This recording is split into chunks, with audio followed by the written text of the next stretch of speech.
अस्सलाम वालेकुम जी दोस्तों की हाल आ ठीक हो। अच्छा दोस्तों अजकल ਦੇ ਦੌਰ ਦੇ ਵਿੱਚ ਐਂਟੀਬਾਇਓਟਿਕ ਮੈਡੀਸਨ ਦਾ ਬੇਦਰੇਗ ਇਸਤੇਮਾਲ ਕੀਤਾ ਜਾਂਦਾ ਹੈ। ਜਦੋਂ ਕਿਸੇ ਨੂੰ ਤਕਲੀਫ ਹੁੰਦੀ ਆ, ਕੋਈ ਮਰੀਜ਼ ਹੁੰਦਾ ਹੈ, ਉਹ ਇੱਕ ਡਾਕਟਰ ਕੋਲ ਜਾਂਦਾ ਹੈ, ਐਲੋਪੈਥਿਕ ਡਾਕਟਰ ਕੋਲ। ਐਲੋਪੈਥਿਕ ਡਾਕਟਰ ਐਂਟੀਬਾਇਓਟਿਕ ਦੇ ਜ਼ੋਰ ਤੇ ਹੀ ਉਹਦਾ ਮਰਜ਼ ਠੀਕ ਕਰਨ ਦੀ ਕੋਸ਼ਿਸ਼ ਕਰਦਾ ਹੈ ਔਰ ਉਹਦੇ ਵਾਸਤੇ ਉਹ ਕਈ ਐਂਟੀਬਾਇਓਟਿਕ ਇਕੱਠੇ ਹੀ ਲਿਖ ਦਿੰਦਾ ਹੈ, ਤਿੰਨ ਤਿੰਨ ਚਾਰ ਚਾਰ। ਔਰ ਦੂਸਰੀ ਗੱਲ ਇਹ ਆ ਕਿ ਐਂਟੀਬਾਇਓਟਿਕ ਕਈ ਮਹੀਨੇ ਖਿਲਾਉਂਦੇ ਰਹਿੰਦੇ ਆ ਕਿ ਜੀ ਇਹ ਤੁਸੀਂ ਮਹੀਨਾ ਖਾਣੇ ਆ ਜਾਂ 1-2 ਮਹੀਨੇ ਖਾਣੇ ਆ ਜਾਂ 15 ਦਿਨ ਖਾਣੇ ਆ। ਜਿਹੜਾ ਮਰੀਜ਼ ਹੁੰਦਾ ਹੈ ਉਹਨੂੰ ਇਸ ਗੱਲ ਦਾ ਨਹੀਂ ਇਲਮ ਹੁੰਦਾ ਕਿ ਅਸੀਂ ਇਹ ਜਿਹੜੇ ਐਂਟੀਬਾਇਓਟਿਕ ਖਾ ਰਹੇ ਆ ਜਾਂ ਇਹ ਐਂਟੀਬਾਇਓਟਿਕ ਹਨ ਵੀ ਜਾਂ ਨਹੀਂ, ਔਰ ਇਹਦੇ ਨੁਕਸਾਨਾਤ ਕੀ ਆ।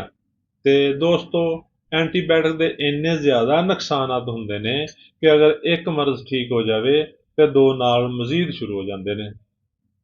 ਐਲੋਪੈਥਿਕ ਇਲਾਜ ਗਲਤ ਨਹੀਂ, ਲੇਕਿਨ ਅਗਰ ਬੇਦਰੇਗ ਐਂਟੀਬਾਇਓਟਿਕ ਦਾ ਇਸਤੇਮਾਲ ਕੀਤਾ ਜਾਵੇਗਾ ਤੇ ਤੁਸੀਂ ਦੇਖੋ ਉਹਦੇ ਕਿੰਨੇ ਸਾਈਡ ਇਫੈਕਟ ਹੋਣਗੇ, ਕਿਉਂਕਿ ਐਲੋਪੈਥਿਕ ਦਵਾਈ ਦੇ ਬੇਸ਼ੱਕ ਹੀ ਸਾਈਡ ਇਫੈਕਟ ਬਹੁਤ ਜ਼ਿਆਦਾ ਨੇ। ਤੇ ਦੋਸਤੋ ਅੱਜ ਦੀ ਸਾਡੀ ਜਿਹੜੀ ਵੀਡੀਓ ਆ ਐਂਟੀਬਾਇਓਟਿਕ ਦੇ ਜਿਹੜੇ ਬੇਜਾ ਇਸਤੇਮਾਲ ਕੀਤੇ ਗਏ ਆ ਔਰ ਉਹਦਾ ਸਾਈਡ ਇਫੈਕਟ ਹੋ ਜਾਂਦੇ ਆ, ਉਹਨੂੰ ਠੀਕ ਕਰਨ ਵਾਸਤੇ ਆ।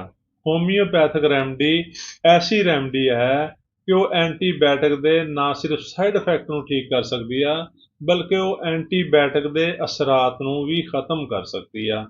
ਤੇ ਦੋਸਤੋ ਅਗਰ ਕਿਸੇ ਮੇਰੇ ਭਾਈ ਨੇ ਬਹੁਤ ਜ਼ਿਆਦਾ ਐਂਟੀਬਾਇਓਟਿਕ ਖਾਏ ਨੇ ਔਰ ਉਹਦੀ ਤਕਲੀਫਾਤ ਠੀਕ ਹੋਣ ਦੀ ਬਜਾਏ ਜ਼ਿਆਦਾ ਹੋ ਗਈ ਆ, ਜਾਂ ਇੱਕ ਤਕਲੀਫ ਠੀਕ ਹੋਈ ਆ ਨਾਲ ਕਈ ਤਕਲੀਫਾਤ ਹੋਰ ਹੋ ਗਈ ਆ ਔਰ ਐਂਟੀਬਾਇਓਟਿਕ ਦੇ ਸਾਈਡ ਇਫੈਕਟ ਹੋ ਗਏ ਨੇ, ਤੇ ਪਰੇਸ਼ਾਨੀ ਹੋਣਾ, ਸਾਡੀ ਅੱਜ ਦੀ ਰੈਮਡੀ ਤੁਹਾਡੇ ਵਾਸਤੇ ਇਵੇਂ ਸਮਝੋ ਵੀ ਅੱਲਾਹ ਤਾਲਾ ਦੀ ਤਰਫੋਂ ਇੱਕ ਨਿਮਤ ਖੁਦਾਬੰਦੀ ਆ। ਤੇ ਦੋਸਤੋ ਕਰਨਾ ਕੀ ਆ, ਇਹ ਹੋਮਿਓਪੈਥਿਕ ਰੈਮਡੀ ਆ ਏਸਡ ਨਾਈਟ੍ਰਿਕਮ। ਏਸਡ ਨਾਈਟ੍ਰਿਕਮ 200 ਤਾਕਤ ਦੇ ਵਿੱਚ ਲੈਣੀ ਆ। ਇਹਦੀ ਜਸਟ 1 ਡੋਜ਼ ਜਿਹੜੇ ਤੁਸੀਂ ਐਂਟੀਬਾਇਓਟਿਕ ਖਾਏ ਹੋਏ ਨੇ ਉਹਦੇ ਅਸਰਾਤ ਨੂੰ ਜ਼ਾਇਲ ਕਰ ਦੇਗੀ ਔਰ ਉਹਦੇ ਜਿਹੜੇ ਸਾਈਡ ਇਫੈਕਟ ਨੇ ਉਹਨਾਂ ਨੂੰ ਵੀ ਠੀਕ ਕਰ ਦੇਗੀ। ਤੇ ਲਹਜ਼ਾ ਅਗਰ ਕਿਸੇ ਮੇਰੇ ਭਾਈ ਨੂੰ ਐਂਟੀਬਾਇਓਟਿਕ ਜ਼ਿਆਦਾ ਦਿੱਤੇ ਜਾ ਚੁੱਕੇ ਨੇ ਔਰ ਉਹਦੇ ਸਾਈਡ ਇਫੈਕਟ ਹੋ ਚੁੱਕੇ ਨੇ ਜਾਂ ਉਹਨੂੰ ਮਜ਼ੀਦ ਅਮਰਾਜ਼ ਨੇ ਘੇਰ ਲਿਆ ਹੈ, ਏਸਡ ਨਾਈਟ੍ਰਿਕਮ ਦੀ ਇੱਕ ਖੁਰਾਕ ਲਓ, ਐਂਟੀਬਾਇਓਟਿਕ ਦਾ ਅਸਰ ਖਤਮ ਹੋ ਜਾਏਗਾ ਔਰ ਤੁਸੀਂ ਇਨਸ਼ਾਅੱਲਾ ਸਿਹਤਯਾਬ ਹੋ ਜਾਓਗੇ। ਤੇ ਦੋਸਤੋ ਸਾਡੀ ਵੀਡੀਓ ਨੂੰ ਲਾਈਕ ਤੇ ਸ਼ੇਅਰ ਕਰੋ ਤਾਂ ਕਿ ਮਜ਼ੀਦ ਲੋਕਾਂ ਤੱਕ ਇਹ ਵੀਡੀਓ ਪਹੁੰਚੇ ਔਰ ਉਹਨਾਂ ਦਾ ਵੀ ਭਲਾ ਹੋ ਸਕੇ। ਸਾਡੇ ਅਕਾਊਂਟ ਨੂੰ ਫਾਲੋ ਕਰ ਲਓ ਤਾਂ ਕਿ ਤੁਹਾਡਾ ਔਰ ਸਾਡਾ ਰਾਬਤਾ ਰਹੇ।